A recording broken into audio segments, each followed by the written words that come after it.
ត្រីតារីបានជួបថ្លៃរីត្រីតែនោះមកនៅក្តីវិបត្តិញាប់ញ័រក្នុងចិត្តដែលរូបស្រីមិនគិតអាណិតដល់រូបខ្ញុំលោកសំលឹងទាំង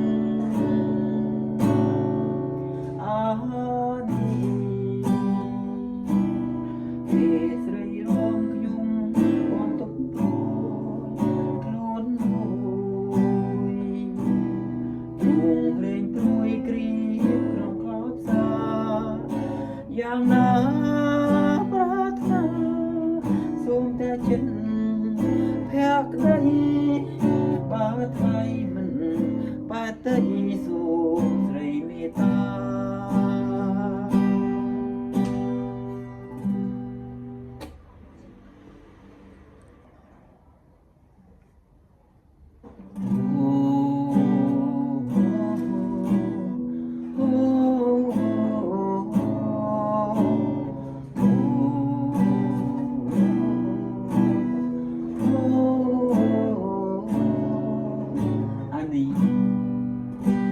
ច្រៀងចម្រៀងនេះដើម្បីនេះអានេះរីត្រីតារីបានជួបថ្លៃរីត្រីតែនោះមកនៅក្តីវិបត្តិញាប់ញ័រក្នុងចិត្ត